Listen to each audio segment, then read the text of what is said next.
Você sabia que você é culpado, né? Não só você é culpado. Eu também sou culpado. Nós somos culpados. Não, na verdade não somos, né? Na verdade a gente não é mentiroso, a gente não é corrupto, a gente não é invejoso, a gente não é fofoqueiro, não fica falando mal das pessoas. Você não é fofoqueira. Você não fica falando mal das pessoas. Você não rouba no serviço, você não rouba pessoas. Você não é um assassino, você não matou ninguém. Você, aliás, dá esmola de vez em quando. Você abençoa a vida de outras pessoas. Você não é um mulherengo. Você não é um adúltero. Você não vive com diversas mulheres por aí. Você fala bem das pessoas. Você não fala mal de ninguém. Você não sai por aí cuidando da vida alheia. Não, você é uma pessoa ótima. Esse vídeo nem é pra você. Isso nem é pra você. Você nem precisa estar aqui. Aliás, tudo que eu vou falar aqui não é pra nenhum de nós, tá? Que a gente não precisa disso. A gente não merece ouvir esse tipo de coisa.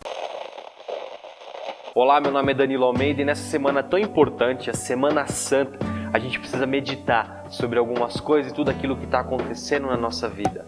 Tudo aquilo que está acontecendo na nossa história. Essa é a semana de reflexão que a gente precisa ter e diante da palavra de Deus com os nossos irmãos online ou não, na nossa casa ou diretamente na internet, mas a gente precisa ter essa reflexão, nós com Deus, nós e o Pai. Lá em Gálatas 6,14, o apóstolo Paulo fala assim: eu jamais me glorie, a não ser na cruz de Cristo, na qual o mundo foi crucificado para mim e eu para ele. Todo ser humano tem uma tentativa frustrada de se auto-justificar, de auto-justificar as suas atitudes. Nós não somos tudo aquilo que a Bíblia diz que nós somos, na verdade, né? A gente não é pecador. Você pensar, hoje você está em casa, hoje na quarentena, quanto tempo você teve para pecar? Dentro de casa? Talvez se você estivesse saindo e trabalhando fora como você estava antes, você estava pecando mais. Mas nesse momento você não está pecando, fala a verdade. Uma das chamadas do Evangelho para a nossa vida é que nós precisamos crucificar o nosso eu, crucificar quem nós somos, crucificar a nossa vida, deixar a nossa vida no madeiro. É por isso que o apóstolo Paulo, quando ele repreende os Gálatas, ele não repreende pelas suas próprias atitudes, não, ele repreende pela cruz de Cristo, na qual ele se gloria. E eu queria lembrar você de 3 coisas. A primeira é que Cristo foi crucificado. Sim, um sacrifício que substituiu a mim e a você. Um sacrifício que era para você ter feito. Uma morte que era para nós termos sofrido. O Cristo, em substituição a nós, ele foi crucificado no madeiro. É por isso que nós não temos no que nos gloriar pelas nossas próprias forças e conquistas. Nós temos que nos gloriar pela conquista de outro. E esse outro é o próprio Cristo, que conquistou a vida por nós se entregando na cruz. E lá em 2 Coríntios 5,19 diz assim que Deus estava em Cristo reconciliando todas as coisas, não levando em conta o nosso pecado, mas nos dando o ministério da reconciliação. Essa é uma amostra do caráter divino de ter prometido o Salvador e de ter trazido o próprio Salvador, o Cristo que se crucificou por nós. E através dessa morte ele veio trazer paz, alegria, esperança para a alma desanimada, para a alma desamparada. Esse sacrifício substitutivo, Cristo na cruz do Calvário, nos traz novamente a esperança. E esse grande meio de tocar os corações e trazer vida, livrar do peso e do terror da morte. E agora assegurando o céu para todos aqueles que creem nele. Como diz o Charles Spurgeon, a cruz é o pilar de luz, flamejando com glória indizível. A segunda coisa que Paulo traz é que o mundo também foi crucificado. O mundo foi crucificado para nós. Paulo viu também o mundo ser crucificado como um criminoso executado na cruz. Lá em João 12:31 diz assim: chegou a hora desse mundo ser julgado, será julgado o príncipe desse mundo, será expulso daqui. Quem se importa com a opinião de alguém crucificado? Quem se importa com os ensinos de alguém que está numa cruz? Alguém que está sendo um criminoso, julgado como um criminoso numa cruz? Quem se importa com esse tipo de ensino? Que autoridade pode ter alguém na cruz? Seus prazeres, honras, tesouros, tudo isso foi rejeitado. As ameaças do mundo, os agrados do mundo, tudo isso crucificado também. Qual sabedoria que o mundo pode trazer para você?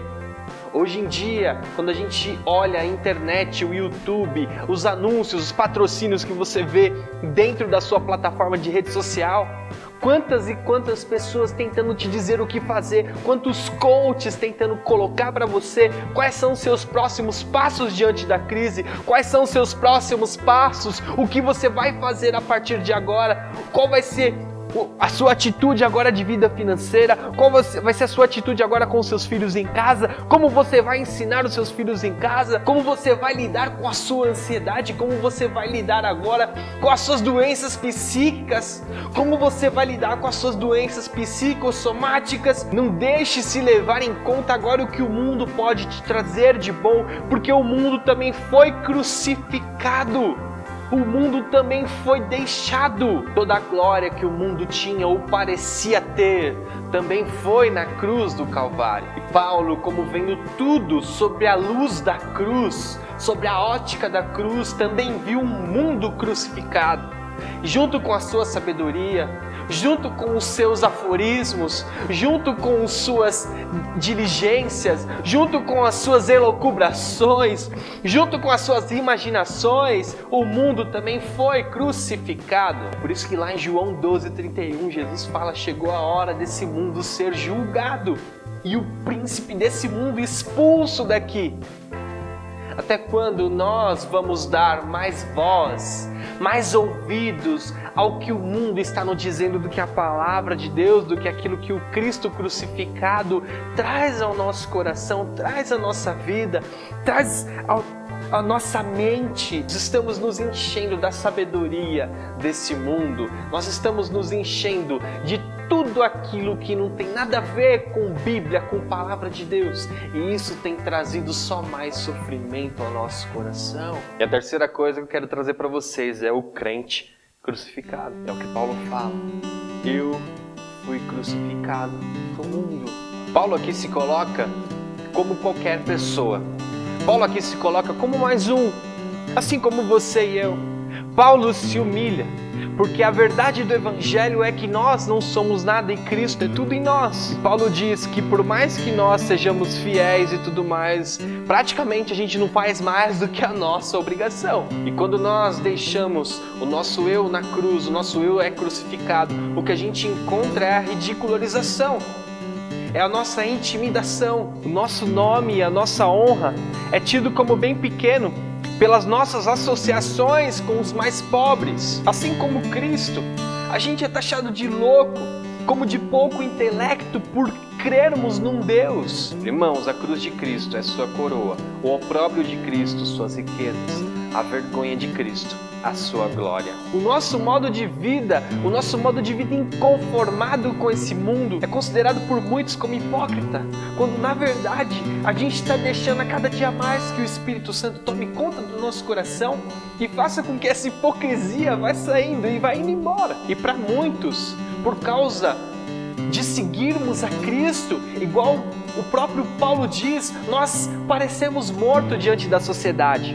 A sociedade não quer alguém que haja como Cristo agiu, porque na verdade, no final das contas, meu irmão, minha irmã, meu amigo, se você agir como Cristo agiu, o final das contas é você acabar como o próprio Cristo, que é crucificado. Se nós morrermos com Ele também viveremos. Se perseverarmos com Ele também reinaremos. Se o negarmos, Ele também nos negará. Se formos infiéis, Ele permanece fiel, porque não pode negar-se a si mesmo. Gloriemo-nos na cruz de Cristo, porque ela mata a glória desse mundo, honra e poder.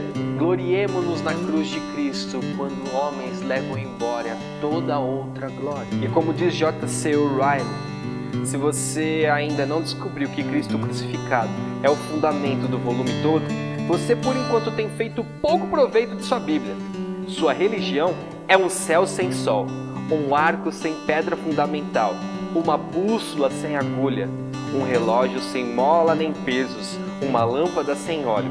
Não vai confortá-lo, não vai livrar sua alma do inferno. Nós precisamos da crucificação. É por isso que nessa semana o nosso olhar, o nosso coração está em nos crucificarmos para que a cruz de Cristo, o Cristo em nós, seja toda a glória. E nós nos gloriemos na cruz dele, que nós possamos meditar nas nossas reações alteradas diante das redes sociais. E que esse momento seja um momento de paz, que esse momento seja um momento de união.